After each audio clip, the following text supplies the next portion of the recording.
All right, everybody, welcome to the Czabecast. Steve Zabin, Scott Lynn, Al Galdi, Lode F. Solomon, behind the glass. We were just talking here about what a career Steve Blake has forged for himself in the NBA. It is amazing. Maryland Terrapin, white guy, unextraordinaire.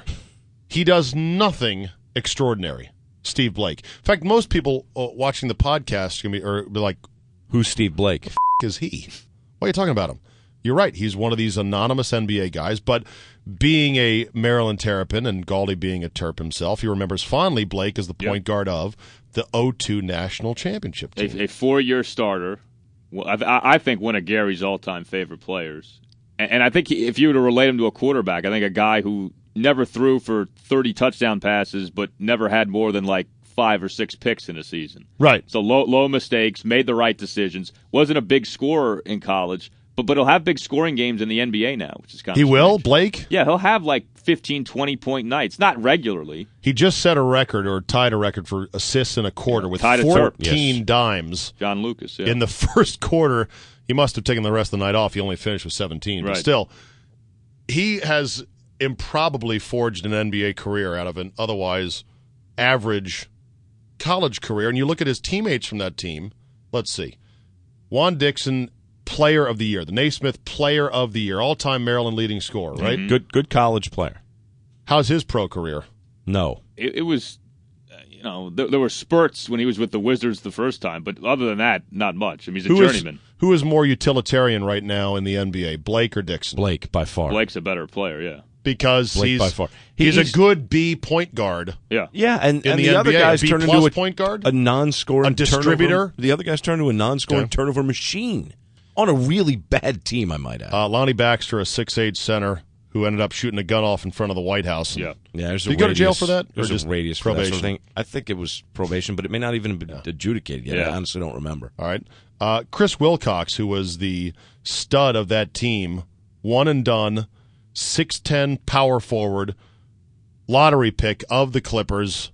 What's he doing these days? Just got traded again, didn't he? He just got traded again, and he's never lived up to what people expect. I think he might have been 2 years in college, but he's never been what people thought. Right, you turn yourself into 2 years. There were a couple. Was he 2? Okay, maybe. Yeah, he was 2. Yeah. All right. He had and I want to.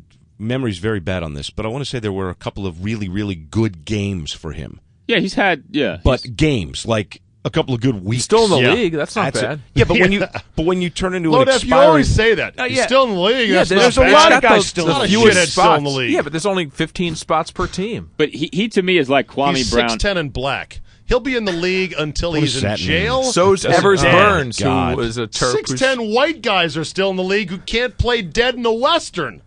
Wilcox, when slightly motivated, has a little more athleticism than your average Brad Lowhouse. He turned into an expiring contract. Yeah. I think that's the lowest form of flattery and he as has an NBA player. He has this great look, which will forever entice GMs to pick him up. But chiseled body, lean, big. Right. But it's not going to happen. It's so funny you say expiring contract, Scott. Mm-hmm. Those are like some of the most coveted guys now in the NBA I know. trades. Oh my God, we're about to not have to pay this asshole $10 million a year. We need that guy. I can't wait. And you're like, why do you want to get that? Funny how that works itself out, huh? And the answer is so we can go buy another asshole Right. at $10 million a year who Yeah. quickly will become an expiring contract himself. I think there's like 5 guys who teams wouldn't trade if they had the chance. You can name like 12 out of 13 players on every roster. you want to go down who's untradeable? Untradeable? Braun, Kobe. Howard. Chris Well, Paul. hold on a second. I'd say Garnett, but he was traded. No, Garnett's tradable Because he costs a lot 'cause of he's money older for a now. cheap-ass owner in Hillbilly, USA, Minnesota. So they're like, all right, get out of here. Yeah. So maybe there Dwight is. Howard, CP3. I mean, Dwayne Wade. Yeah. But I bet half Although those guys Wade was, will be and traded. Wade was at rumored to some be point. going to Chicago. Right. Wade has been Right. rumored before. So Can you trade Tim Duncan even though he's older? Probably not. Probably not, I guess. Okay. I do have a question, though, for you guys, Lode F and Galdi, because you went to Maryland. Yeah. I'm there at the game last weekend, and I was looking up at the rafters, and I see the great Tom McMillan, the great Len Elmore, the great John Lucas, all up there in the rafters, and then I see Blake and Dixon, and I'm like, I see Blake and Both are there. Baxter. The numbers retired in the rafters. Yeah. Now, as good a nice little career as Blake has forged, really? Well, as a college player, I mean, yeah, he had it. All right. Baxter? Really? Now, are those retired numbers, or are they just honored jerseys? Oh, good question. I assume they're retired. They're in the rafters. I think they're retired. You can't I don't put even a know what number each of them wore. Oh, Dixon 3. was 3. Dixon Blake, was 3. Blake was 25. Was he? 25. Yeah. And Baxter was 35. I think I don't they're know. honored. I don't think they're retired. Was Joe Smith's 32? Well, then on you there? got to. Joe Smith's 32 is honored too, Then that's no honor.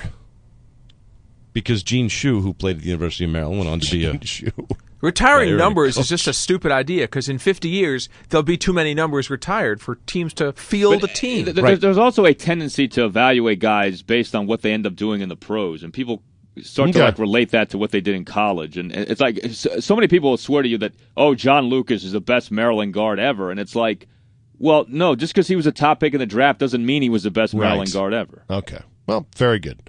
All right. I think We we've forgot rambled to long talk enough. about Taj Holden and Byron Mouton. Right. Oh, Go sorry. Google up Byron Mouton term paper Yes. on the internet. Yes. And you'll have fun and with Mike that. Grinnan and Earl Badu. Oh, Come yeah. on, Earl Badu, Galdich. the human victory cigar. All right. We'll talk to you next time. Thanks for stopping by.